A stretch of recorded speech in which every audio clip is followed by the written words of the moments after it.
One, two, three, four.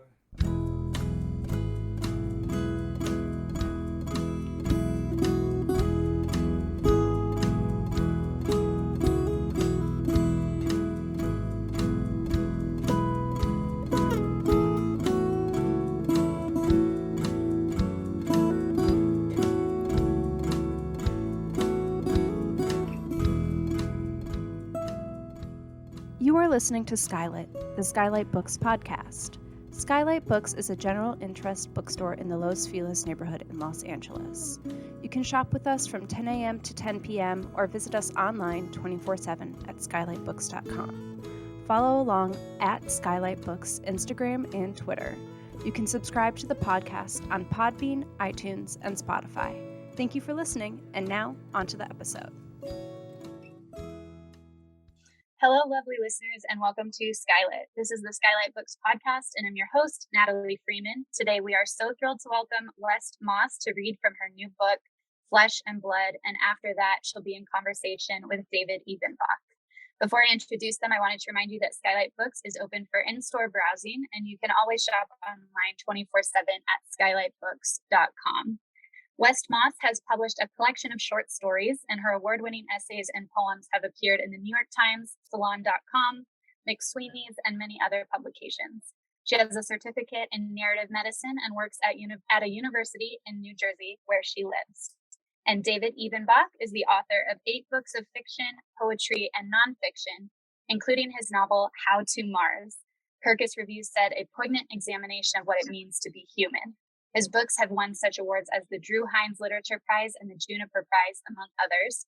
Ebenbach lives with his family in Washington, D.C., where he teaches creative writing and literature and promotes student-centered teaching at Georgetown University. You can find out more at davidebenbach.com. Thank you both so much for being here today. Thank you. I'm excited. I'm extremely excited. And I should mention that I've never published a poem, but everyone keeps calling me an award-winning poet, which is sort of slightly embarrassing and also makes me feel like I should start writing poetry. That is not true. You have a published poem in this book, Flesh and Blood. I can turn to the actual page if you want me to. I do, but it's not award-winning. Well, actually, I mean, why don't we start there? Well, actually, no, wait. Let's not start there. Let's come back to that. I do want to talk about why there's a poem in here, but I'm very excited to talk to you today. We're old pals, so it'll be great to just talk book stuff. And you have written a beautiful, searing memoir, Flesh and Blood. And I wanted to start with a question that is, the first part is really big, and the second part is more manageable. So it starts, why do you write at all? And then part 2, and why this particular book? How did this emerge? How did you decide for this to be the project you were working on? So why do I write? Well, first of all, I just have to say I'm so happy to be here and to be here with you, David. Who's one of my favorite writers and people in general. I feel like you and I share a lot of our philosophies. Some of our philosophies overlap about writing and art. So I'm as excited to be here talking about my book as I am to just sort of interact with you. It always makes me feel better about the world. Why do I write? I write because I don't know how to live without writing. That sounds maybe vague to people who don't write, but I make sense of the world through my writing. And I always have, even when I was a little kid. So when I was really mad at my sister, I would write in my journal. And when I was embarrassed by something at school or had a crush on someone or was reading a book that scared me, I would write about it. It's how I figure out, it's how I contain the world. And I guess also I've just always been someone who felt things very deeply. And I think for those of us who feel that way, maybe a lot of writers feel that way. We don't necessarily feel like we're surrounded by people who are like that. So we might feel like I did, kind of alone in that. And so going into a yellow legal pad and expressing my feelings was a way of maybe validating my own experience of the world without knowing that's what I was doing, obviously. But um, feeling something, feeling outside the world in a certain way and making sense of it and feeling better about it all at once. So, I mean, that actually, I wasn't planning that answer to work with your second question, but it kind of does, which is I wrote this book because I was trying to make sense of what I had learned from an illness and a surgery and a kind of long recovery. And so, on the one level, it was maybe catharsis, uh, processing, Sure. processing the experience for myself. On the other hand, it also felt I felt ready for long form writing, which I hadn't felt like really. Maybe the year before I wrote this, I was writing short stories, and I felt kind of ready to make the leap. And certainly, illness is a great frame for something long form because there's sort of a natural arc, I guess, of pre-diagnosis, symptoms and stuff, and then diagnosis, and then illness, and if you're lucky, recovery or the other side of that illness. So Mm. that presented itself as helpful. And then really to when I I had a hysterectomy, ultimately was the surgery that I had. And I really was looking for literature to lean on while I was sick because I've always loved to read as much as I love to write. And I couldn't find anything. It was either written by men or it was very, my hysterectomy gone wrong. Something, Oh, wow. very different from what I was looking for. So I was reading a lot of poetry and reading short stories and that kind of thing. But there was nothing I could find to read that I wrote the book I wish I'd had, I guess. I wish I had had when I was going through this. And so that's what it ended up being. There, how's that for a long answer? That's good stuff. So all you have to do is invent now a time machine and then just circle back and give yourself the book. Right, But then, of course, you wouldn't be motivated to write it. So forget right. that whole line. Well, okay. So you said along the way, you talked about how there's a kind of container here. I can absolutely relate to that. And the book is really laid out in this kind of like before the diagnosis. You even have sections kind of labeled, right before the surgery and in the recovery period, which was longer than you hoped for and anticipated. Um, but in another sense, it's not that contained. I mean, it's sort of wonderfully expansive that it brings in like your ancestors. It brings in you thinking about the future. It brings in a praying mantis who is not present during the surgery for sanitary reasons.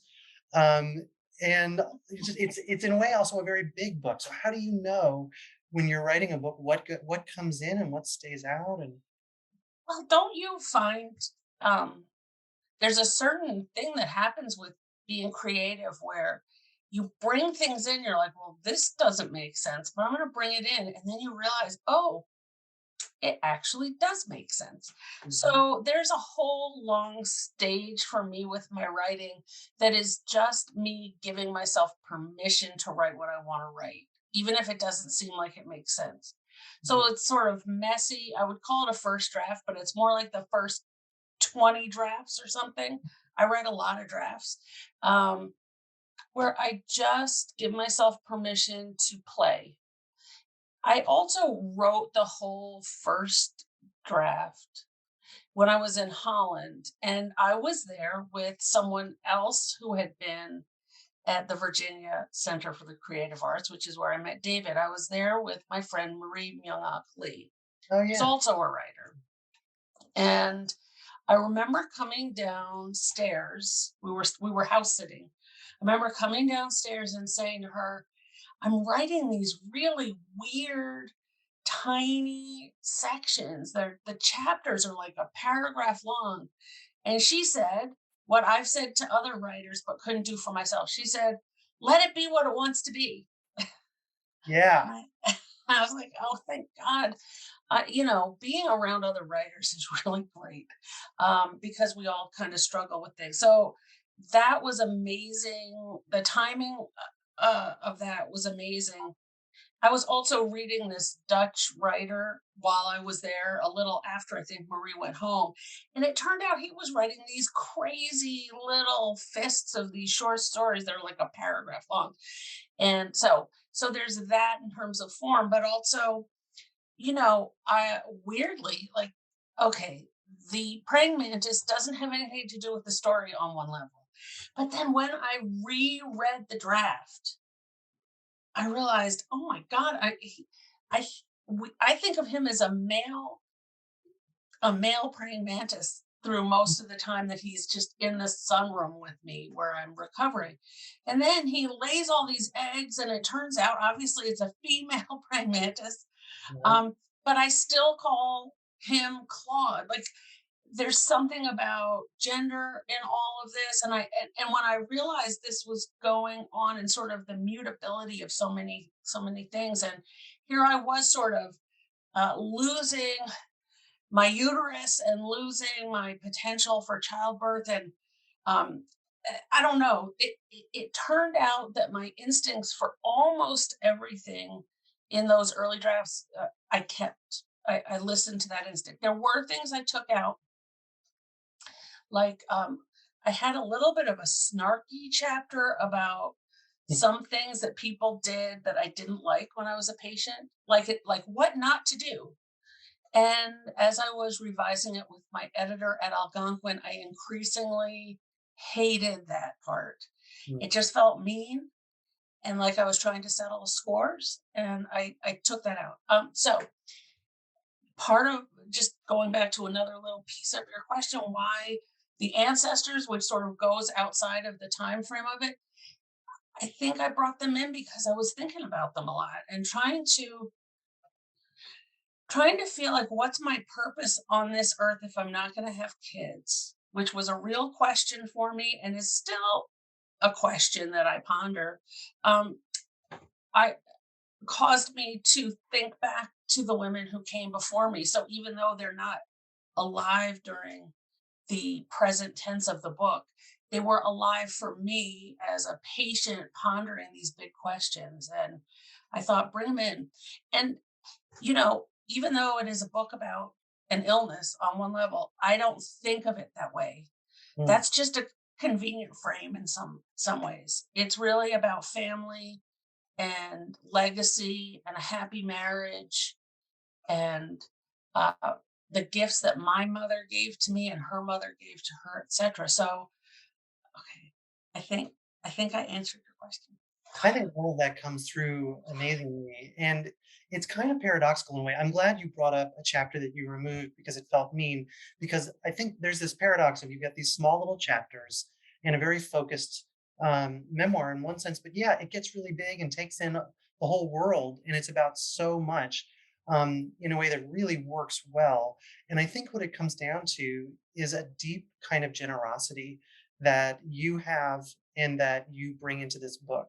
So I'm not surprised to hear you chopping out chapters where you feel like you weren't being charitable. Because one of the beautiful things about this book is every person you encounter, some of them the reader's like, that seems like I would be annoyed if I met this person. But you have this amazing way to circle around to their point of view, to think about what it must be like to be them, to have done this procedure a million times and be a little cold at this point, or to not understand what you've been through and to ask a question that is insensitive. Um, so I want to talk about generosity because it's one of the things I admire the most about your work in general, and certainly in this book. Is this a thing that comes pretty naturally to you, or is it writing that brings this out, that allows you to dig into that charitable, generous point of view? Where does it come from? All right. Well, I'm gonna double back to something. Um, when I first met you, David, do you remember our first encounter? Was it in the hallway, the entrance to the Virginia Center for the Creative Arts, and you thought I was a staff member because I said something? What did I say? Something like "Welcome." welcome to VCCA, something, like you were the mayor of VCCA. And I thought, oh, thank goodness, someone who works here who I can ask him questions, and how nice, and isn't he friendly? I think you and I come from the same place in a way, which is um, Oh, wait, for folks, we. I didn't work there. That's the Oh, hidden. he did not work there. He was another. We both had residencies, artists' residencies at BCCA at the same time. Right. Good point. Well, I think you and I have the same impulse in general in the world, which is I walk into a room and I think, uh, how can we all be in this room together? Do you know what way can the exciting possibility for me is how can we in this room be a community right now? Like that's fun to me. I love that. And I also feel like I I don't know if I actually have the power or I just take it, but I do feel like one person in a room can change a room. Mm-hmm. And You do that's have one that thing. power. You Yeah, do. and I've always felt that way about teaching, and you probably do too. Like, how cool is it that in a very tough world, I can create a community in my classroom where there's a sense of justice and belonging for every single person in there. Mm. It just, so I don't know where it comes from, but that's to me, what I don't understand is people who want to make other people feel like crap. That's what I do not get. Why would you want to do that? I don't know. But even like I've seen teachers take a student's piece of writing and just circle everything and cross everything out, and I think, Mm. why would you want to interact with someone? It seems to me every interaction we have with people is a chance for delight. Now, not everyone's delightful. People can be irritating for sure, and I think the writing community, like any community, has its share of snark. Yeah. But I steer my ship away from that because there's no pleasure in that for me, and I think I know for a fact that's who you are in my mind. Maybe I'm wrong and you're evil, but I think you're a good person. But it also comes across in your writing. I went to one of your book events not long ago for your novel How to Mars, and you said something so interesting, which is you don't create characters who are villains. Is that how you put it? Yeah. Yeah. Yeah. I think I mean, it's kind of like you're saying, there's something that is lost. There's a lack of comprehension and imagination to think that somebody boils down to they're bad. I mean, of course, people can raise some pretty striking counterexamples, but if you're going to be, you talked about long form writing, and if you're going to be spending a lot of time with a character and you end up not sympathizing with them by the end, I think you have something turned off inside you. Right. I don't get that. I don't get why would I want to do that? Like so in short form, my short stories, it was always part of the fun for me was trying to understand Mm. what the world looked like from that character's point of view. So I had this pretty crabby, I have a short story called Dubonnet Yeah. about this woman who's just bizarre and kind of mean. She's mean to her daughter-in-law in a way that actually makes me laugh. She says, my daughter, whose name I don't like to say, which is Cynthia. I don't know. That makes me laugh. But this, this, there was a woman I saw in Bryant Park who was dressed up in rain gear, even though it was a sunny day, and she wrapped all of her stuff up in saran wrap. I saw her for all of, 3 minutes. And a year later, I was still wondering, how does that look rational to her? And Mhm. it was so fascinating to me because I feel like we all have our lunacies, right? They don't feel like lunacies to us because there are lunacies. So we Yeah. think they're adorable. But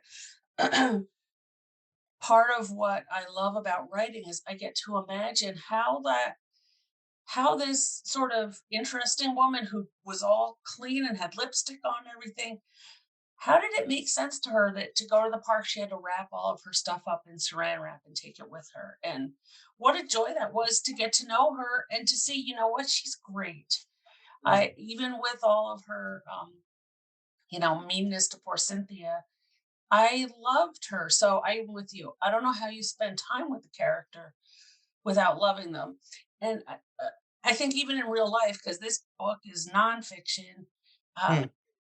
it's a little exhausting to see both sides of things. But look, I had a nurse who was asking me all the wrong questions, and right before surgery, and I'm sitting in this gown, freezing cold with an IV in my arm, and I'm bleeding on the gurney. So I'm filled with shame, which is like, my Hmm. favorite feeling. And she just keeps asking me things like, what's your date of birth? And she won't look at me. Now, I was upset at her Hmm. in that scene, but I also kind of get it, right? I mean, Sure. she's probably had to talk to 30 people that day. And I think that makes it interesting that here are two people who are both really struggling. She's had a horrible day. She's clicking her pen like she wants to kill someone. Someone's probably, yelled at her for something that she didn't do.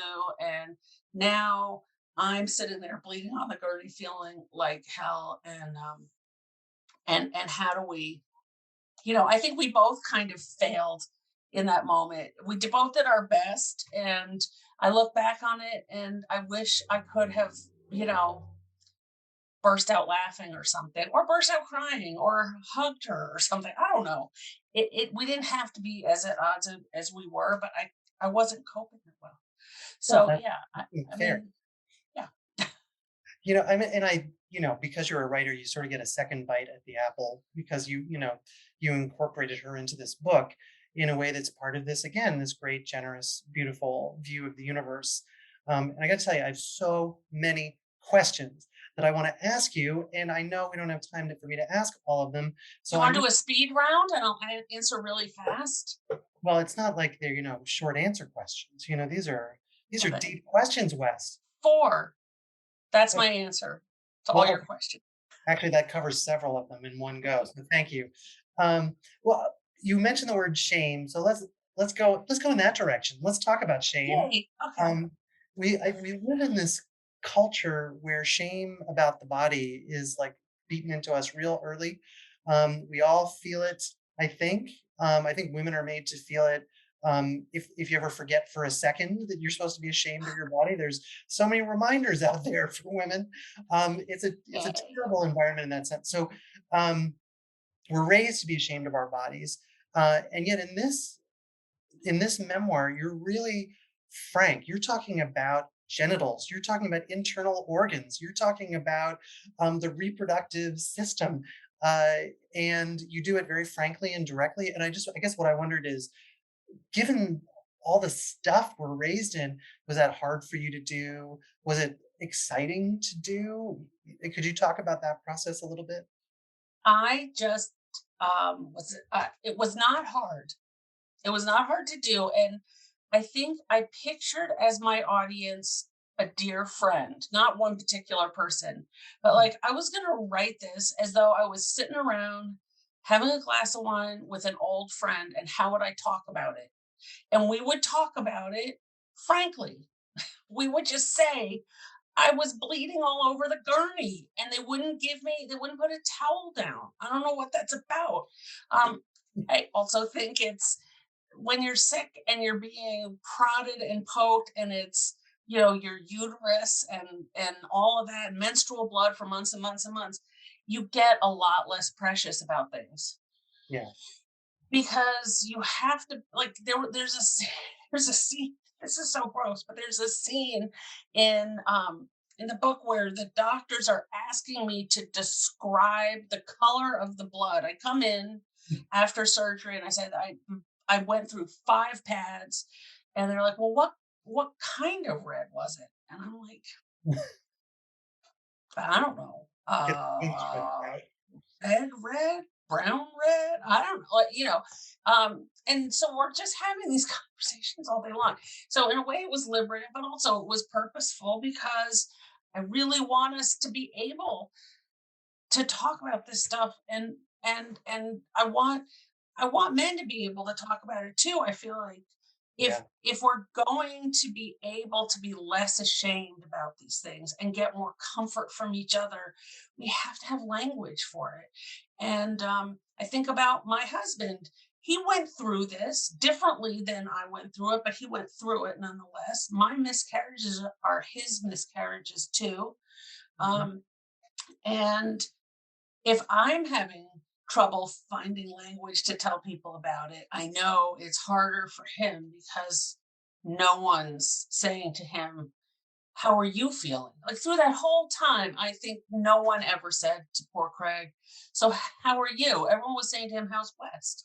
You Yeah. know, so yeah, I think that frankness is yeah, I think it's important, and I think what you're saying, I just want to underscore it because um, I think people could look at this book and they think hysterectomy. Okay, so I have to be a woman to get something out of this book, and I just adored this book, and I think there are so many reasons for that. I mean, you could get specific and talk about everybody should be able to talk about hysterectomies, or everyone should be able to talk about health and healing, or everyone should have, There's also, of course, just thinking about what we're creating for the future and what we're carrying with us from the past. And there's love and friendship and in relationship. I mean, there's so much here. And I can't think of a person in my life who wouldn't love this book. So I just want to put that out there, number one. Um, on this same note, yeah, I'm not even going to let you because you might protest and you shouldn't. It's a wonderful book. Um, I want to build on this thing of sort of getting it out in the public. Of course, one of the ways that we hang out these days, you and me and lots of other people, is on social media. And I just wanted to ask, I feel like that was in a way a kind of rehearsal space for you for some of these ideas. I know that Claude was, for example, a frequent presence on your social media page. And you also talked, I mean, about I think, some of the medical issues on social media, some of the experiences. And I wonder, were you testing out any of the writing that way? Were you trying to get your thoughts together? Were what role did social media have for you in all of this? that's such a good question. These are all good questions, but that's an especially good Thank you. question. I don't think I was purposefully using social media that way, but boy, is it helpful when you really are slowly coming to a place in your life where you're never leaving the house anymore because you're scared you're going to bleed all over everything all the time. And so slowly, you're becoming antisocial and isolated.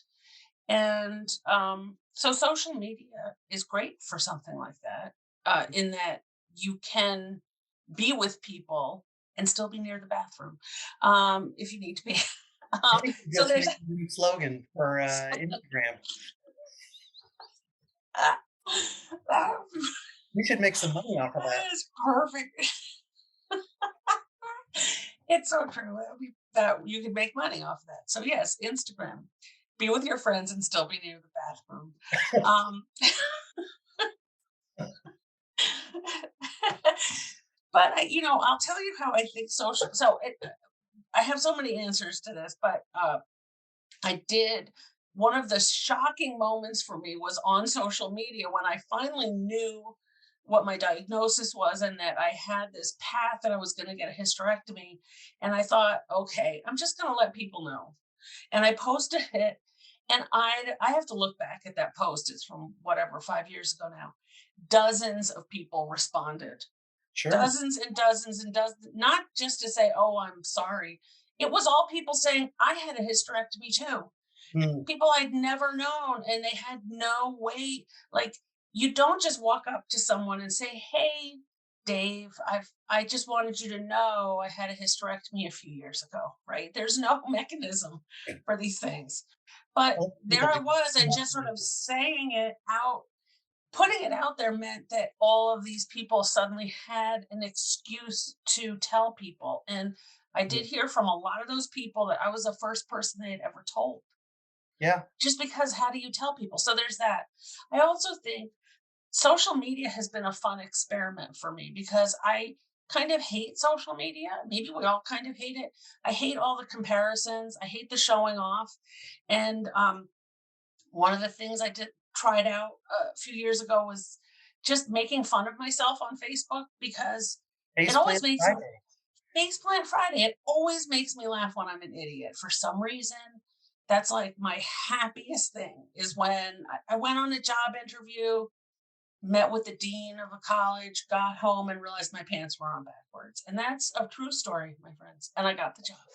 I just want you to know. Yeah. And I got the job. So I thought, I heard from a friend, this was way back, 5-6 years ago, that she hated social media because she's a single mom and everyone looked so wealthy and they're going on vacations all the time. And my response to that was Faceplant Friday, which is, what if we were all honest about what idiots we are and how we're all broke and we're all struggling and we're all fools half the time. And like I left the dentist and the hygienist said bye and I said love you. I don't know what I was thinking. It was like hanging up the phone. I just said I love you and then I just kept walking. I realized I had said it and I was like, do not stop. Keep it moving. Just keep walking and act like that is totally normal. And 3 years later, I'm still cringing about it. So, I guess it's the same philosophy as the book in some ways, which is, what if we make a place in our writing, whether it's in our social media posts or in our short stories or our essays, where people don't have to feel like crap about themselves, but can bring their true experience to the table rather than let me show off about how I'm better than everyone else. How about, isn't it more fun to be able to say, we're all in this together and I think that you're fabulous even as you are completely failing at certain things because I am too. To me, that's a much happier world. So in that way, I guess it was a practice run for the book.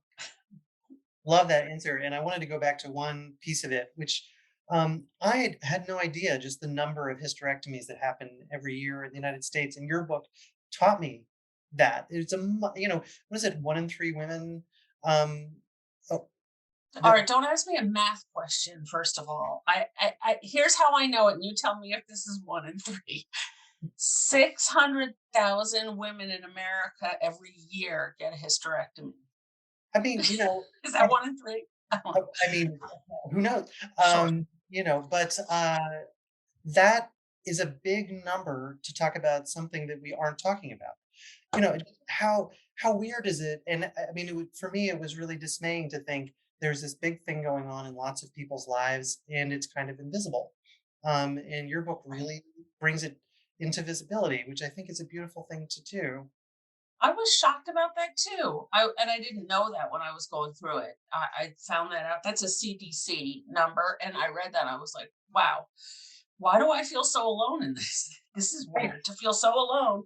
And yet if that's every single year, that means there are I'm surrounded by millions and millions of people who've gone through it. But I do think that, this is a really nice concrete example of how cultural taboos can really isolate us from one another, in the same way that not talking about aging or not talking about illness, even the language that we use. So it's called a hysterectomy, which still pisses me off when I think of that. Like, why haven't we come up with a better name for it that doesn't imply, the name itself feels like we are blaming the person who's having the surgery, that it's some sort of emotional We're just being hysterical. response. We just stop being hysterical. Right. Yeah. Stop being hysterical.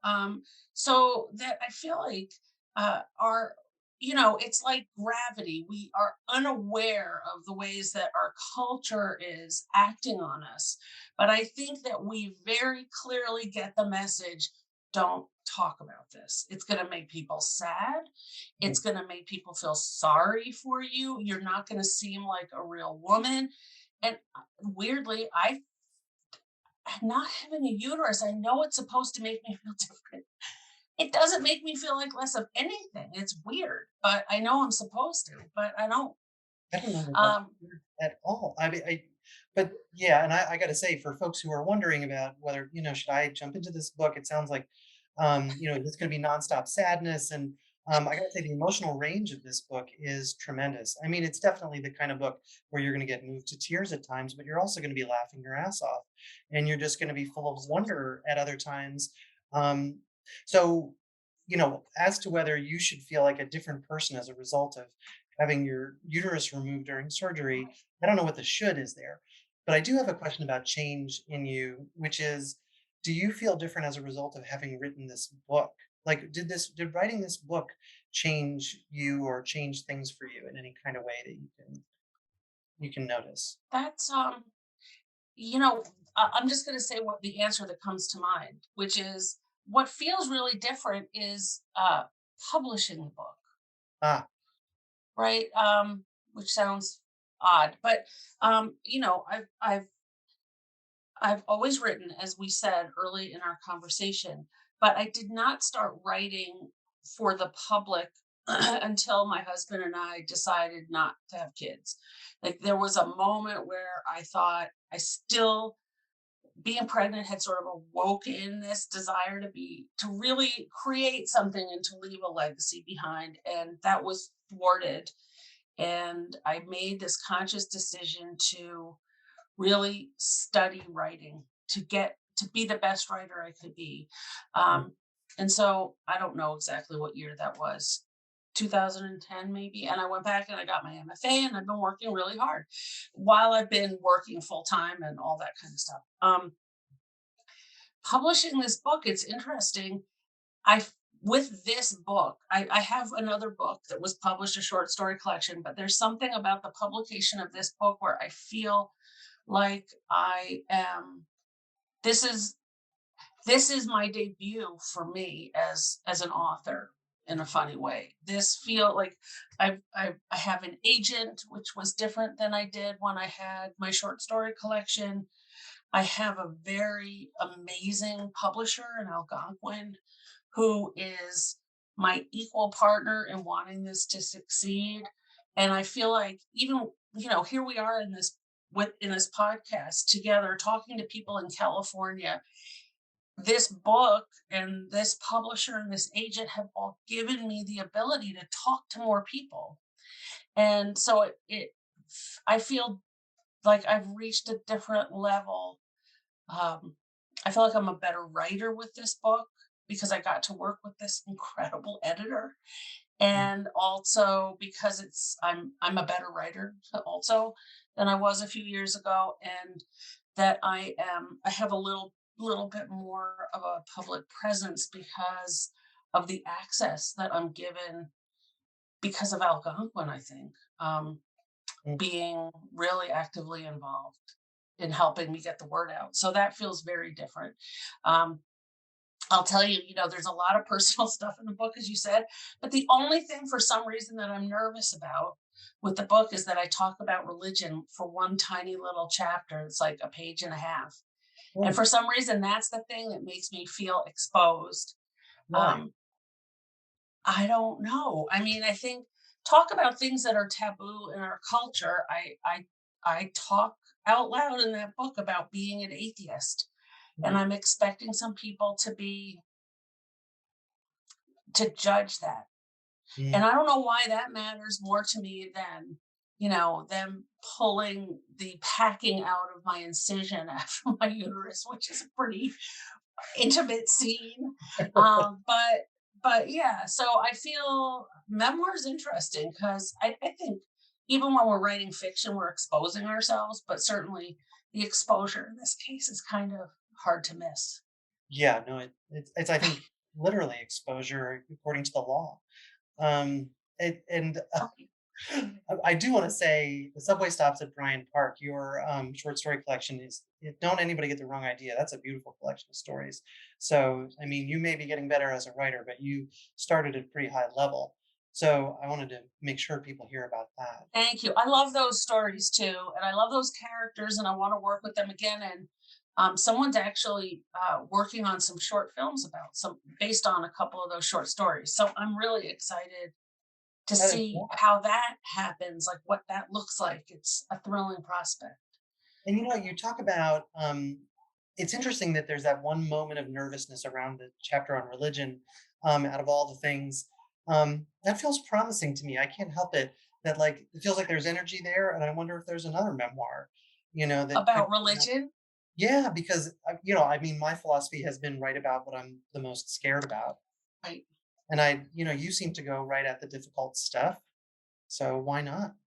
Yeah, why not? I mean, I guess that could be. I remember speaking of difficult things, being in a creative nonfiction class and being given an assignment to write something. This is in grad school, and feeling as though my miscarriages, which were going on during that time, were kind of knocking at the door. I was writing about everything but uh, my infertility issues. And I finally realized it somewhere towards the end of that semester. And I thought, uh-oh, I'm going to have to write about that. like, uh, if I'm avoiding it, I guess I have to do it. So maybe you're right. I hope you're not right, but you might be. I mean, you have plenty of other things you're working on. Although maybe that's a good question for folks. What are you working on these days, aside from a very busy schedule of promoting this excellent book? Well, this is a fun schedule. It is busy and exciting and fun. I have a lot of projects, and they're all in different stages of disarray. And I just really need about 15 years with nothing else to do. Sure. And I could maybe outline them all. But what I'm working on right now, my middle grade novel recently sold to Christy Ottaviano at Little Brown. So I'm super excited. I happen to know it's an excellent book too. I got a sneak preview, and folks are gonna love that book. You did get a sneak preview. He reads everything I write, which makes me so happy. But yeah, so I'm actually really excited to get into the editorial process with Christy over there, because I love those characters and I want to spend time with them. And I just started taking a script writing class because I want to try doing a little bit of theater. I'm maybe it's the pandemic, but I'm feeling the urge to collaborate as much as I can with other people in any way I can think of. So it seemed exciting to maybe write a one-act play and to see what a director and actors and lighting designers and stuff, what they contribute to it and how they make it into something new with their input. So but I have to learn how to do it. So I'm taking a class because I don't know how to do it. I'm learning and I'm working on it. So, and I do have a novel that's for adults that's up on the wall here. But it's that one I need probably a good 6 months to work on. That's based on a character that I call in my head Post Office Bob, and I keep trying to get back to it, and I'm figuring it out. You read a short story about that Yes. I was sort of working on. I remember that. So I feel like that if I had time, that's probably what I would most love to complete next. But I'm working on shorter stuff because, like you, I work all day. And so I have to write things that I can work on in little chunks rather than those deep dives. So. Well, it sounds like you have one or two things going on. Well, don't you? What are you working on, David? Oh, don't you even try it. This is your victory lap. And I know how many books have you published? It's been 8 technically. 8 technically? Yeah. Yeah. Poetry, nonfiction, short stories, novels. All right. You're everything. I can't even help it. And How to Mars is this amazing book. Can I just say something?